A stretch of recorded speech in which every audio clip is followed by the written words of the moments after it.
हिसार लोकसभा क्षेत्र में भारतीय जनता पार्टी ने वीरेंद्र सिंह के पुत्र आईएएस अफसर पद पर रहे बृजेंद्र सिंह को चुनावी मैदान पर उतारकर कांग्रेस और जसपा को कड़ी टक्कर देने की कोशिश की है। बृजेंद्र सिंह को टिकट देने के बाद उनके पिता वीरेंद्र सिंह ने अपने राज्यसभा सांसद पद से इस्तीफा देकर यह प्रदर्शित करने की कोशिश की कि उन्होंने वंशवाद को खत्म करने की एक अनोखी पहल की है। मगर क्या जो दिखता है वही सत्य है? ये सवाल इसीलिए क्योंकि आज विपक्ष खुद भारतीय जनता पार्टी पर वंशवाद की राजनीति करने का आरोप लगाते हुए कह रहा है कि यह इस्तीफा महज ड्रामा है। इतना ही नहीं, हिसार टुडे ने भी अपनी खबर के माध्यम से ये बताने की कोशिश की थी कि भारतीय जनता पार्टी की नीतियों के अनुसार 75 साल की उम्र के बाद नेताओं को राजनीति में एंट्री की गुंजाइश बिल्कुल नहीं है। इसलिए सूत्रों के अनुसार ऐसा माना जा रहा है कि आगे चलकर वीरेंद्र सिंह के लिए भी भविष्य में चुनाव लड़ना न के बराबर है। यही कारण है कि राजनीति से विदाई लेने के पहले उन्होंने अपने बेटे को सेट करने के लिए हिसार लोकसभा सीट से उम्मीदवारी दिलवाई। यह इस बात का सबूत है कि उन्होंने भी वंशवाद को बरकरार रखा है। हिसार टुडे ने कई बार यह मुद्दा भी उठाया, मगर इस मुद्दे पर पहली बार वीरेंद्र सिंह से हमारी मुलाकात हुई तो वह हमारे सवाल से ही भड़क उठे। इतना ही नहीं, उन्होंने जातिगत फैक्टर को देखकर दिए जाने वाली सीट के सवाल पर भी अपनी चुप्पी और गुस्सा दिखाया, जो इस बात का सबूत है कि भाजपा को यह दो सवाल चुनाव में हावी पड़ रहे हैं, जिसका शायद उनके पास भी कोई जवाब नहीं। जाएंगे सर, बेटा उतरा है इस बार चुनावी मैदान पर और टक्कर भी है कांग्रेस और जसपा के बीच। देखिए, ये सही कहा आपने, टक्कर है जसपा और कांग्रेस के बीच, और भाजपा से दोनों की कोई टक्कर नहीं है। लेकिन इतना ज़रूर है कि चुनाव है, चुनाव के हिसाब से हम अपनी चुनावी रणनीति के तहत लड़ाई लड़ रहे हैं। और जैसे मैंने कहा कि एक तो ऐसा चुनाव होता है जो चुनाव से कुछ दिन पहले, यानी वोटिंग जिस दिन होती है, लोग 2-3 दिन पहले फैसला करते हैं कि हमारे को क्या करना है, किसको वोट देनी है। लेकिन इस चुनाव में ये फैसला 2 महीने पहले हो चुका। और आश्चर्यजनक बात यह है कि इस चुनाव में जो जाति, गोत्र, धर्म, क्षेत्र, ये सारी चीज़ें लुप्त हो गई हैं और एक देशभक्ति का जज्बा है, ख़ास तौर पे युवा वर्ग में। और उसकी वजह से हम कहते हैं हम भी लुप्त हो गए हैं। कैंडिडेट भी, पार्टी भी, लोग ये कहते हैं मोदी मोदी, और साधारण आदमी ये कहता है कि ऊपर वाली तो मोदी को देंगे। तो इससे आप अंदाज़ा लगा सकते हैं कि चुनाव बिल्कुल उस दिशा में जा रहा है जिस दिशा में लोग ले जाना चाहते हैं। किसका जीत का मार्जिन किस 10 कॉन्स्टिट्यूंसी में कितना कितना होगा, ये उस बात पे निर्भर करता है कि जो विपक्षी दल हैं वो कितनी, उनकी स्थिति अभी कितनी है। तो तौल के हिसाब से वो दयनीय तो नहीं हुए, बेचारे तो नहीं हुए हैं, ये है। आपसे जानना चाहेंगे, उचाना की हम बात करें, वहाँ पे कुलदीप के बेटे वहाँ पे ललकार कर रहे हैं, चुनौती दे रहे हैं, बोल रहे हैं कि कुछ काम ही नहीं हुआ है, कुछ नहीं किया है। आप क्या कहना चाहेंगे? ये देखिए, बात ये है कि इन चीज़ों का आकलन तब होएगा जब चुनाव परिणाम आ जाएगा। अगर परिणाम हमारे पक्ष में है तो इसका मतलब ये जो वो कह रहे थे वो गलत है, और है भी ये। मैंने कहा, हाँ, कई परिस्थितियों में चुनाव जब जातियों में बंट जाता है तो चुनाव परिणाम विभिन्न है, लेकिन आज देश के लिए मतदाता वोट कर रहा है।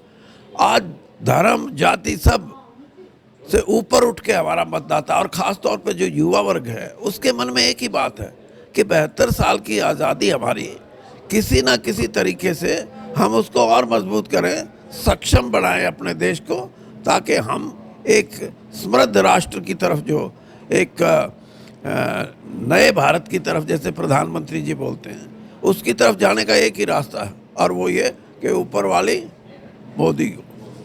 ये लेकिन भव्य ने जो कहा है कि भजन लाल परिवार ने ही उचाना का भला किया है और विकास किया है, आप मानते हैं इस बात को? भव्य तो कुछ ही कहे, वो तो पैदा भी नहीं हुए होंगे जब इलेक्शन भजन लाल जी और दूसरे नेता यहाँ थे। ये देखिए, बात ये है कि मुख्यमंत्री या किसी के राज की व्यवस्था में 10-12 साल रहे हों। भजन लाल जी आज से 25 साल पहले थे वो उनका, लेकिन एक जनरेशन बीत गई है। आज जो युवा वर्ग है वो नए हिसाब से देखता है। और उचाना की बात तो छोड़ो, वो अपनी पहचान पहले, कम से कम मैं ये कहूँगा कि अपनी तो पहचान रखो, वहीं खतरा हो रहा है। और हमारे को लोग ये बता रहे हैं कि क्या नाम, भव्य को पहले अपनी असेंबली सीट पे अपना रिजल्ट देख लें कितना क्या करेंगे, तब उचाना की बात करें। दुष्यंत के बारे में क्या कहना चाहेंगे? दुष्यंत भी जाट उम्मीदवार के तौर पे खड़े हैं और मौजूदा सांसद भी रहे हैं। क्या आप सर उनको चुनावी मैदान में गिनती में मानते हैं? आप भी प्रचार कर रहे हैं जगह जगह। देखिए, बात यह है कि जो चुनावी मैदान में उसकी गिनती तो होती ही है, लेकिन मैं इस शब्द से बहुत मुझे खौफ है कि कोई आप जैसे पत्रकार, जर्नलिस्ट जाति के आधार पे, मैं तो कहता हूँ कि उस पे क्यों जाति का ठप्पा लगाते हो? नहीं। और मैं तो दुष्यंत को भी यही सलाह दूंगा कि अगर राजनीति में आगे बढ़ना है तो भैया 36 बिरादरी को साथ लेके चलने की सोचो, वरना कोई तुम्हारा भविष्य ठीक नहीं है। आज लोग इस बात पे आमादा हैं कि जो भी पार्टी इस देश के अंदर जातीय, रीजनल, क्षेत्रवाद और धर्म का सहारा लेके चलेगी, वो इस इतने बड़े मुल्क में कभी कामयाब नहीं हो सकते। जैसा जो चर्चा चल रही थी कि मोदी जी भी 10 लोकसभा सीटों में से जाट उम्मीदवार को भी उतारने वाले हैं, तो क्या ये सब जो चर्चाएं हैं वो पूरी तरह से गलत थी? जाट उम्मीदवार क्या मतलब?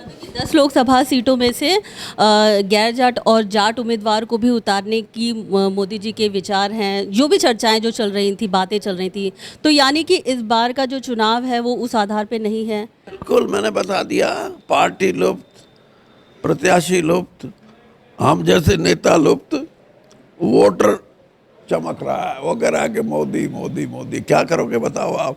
क्या भव्य करेगा? क्या भव्य के पिताजी करेंगे? ये सर वंशवाद की भी आरोप लगाए जा रहे हैं आप पे कि आपने तो इस्तीफा दे दिया बस दिखावे के तौर पर, तो क्या कहना चाहिए? तो आप मेरा इस्तीफा मंजूर करवा दें अगर दिखावा लगता है तो। कमाल है। मैं तो आज भी कह रहा हूँ, लेकिन उनसे तो पूछो, माँ बाप से, कि तुम दो ना, अभी तो 3 ही महीने बचे हैं, दो। यानी बोलने को कोई, हमने प्रधानमंत्री जी को, मेरे अध्यक्ष जो पार्टी के राष्ट्रीय अध्यक्ष हैं, उनको लिख के दिया है।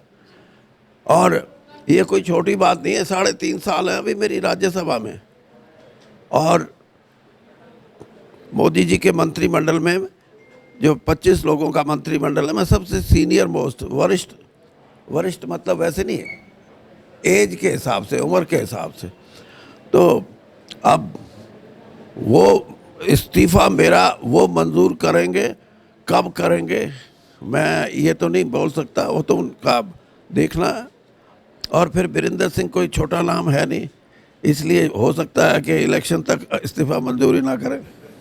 तो ये तो आपने बहुत बड़ी बात कही है सर। बेटा है आपका, चुनाव में उतरा है, बेटे पर क्या कहना चाहेंगे? कैसा काबिल है बेटा आपका, और इस बार जो हिसार की जो जनता के लिए वो कितना एकदम काबिल कैंडिडेट साबित होगा? क्या भाई, मैं कुछ नहीं कहता। मैं तो ये कहता हूँ कि बेटा अगर मेरे व्यवहार से आगे निकलेगा तब कहूँगा कि बहुत अच्छा है।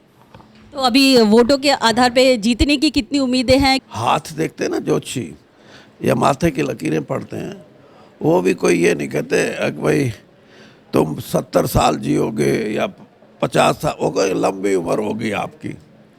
इस तरीके से मैं ये बोल सकता हूँ कि कितने वोट से कौन जीतेगा। जीत तो निश्चित तौर पे भाजपा की है, जीत तो निश्चित तौर पे बृजेंद्र सिंह की है, और जीत निश्चित तौर पे लाखों में है, लेकिन 1 लाख की होगी या 4 लाख की, ये नहीं मैं बता। हिसार टुडे, बदलते रहे समय के साथ। हिसार टुडे चैनल को सब्सक्राइब करें और बेल आइकन पे क्लिक करें और पाएं हिसार की ताज़ा तरीन खबरें।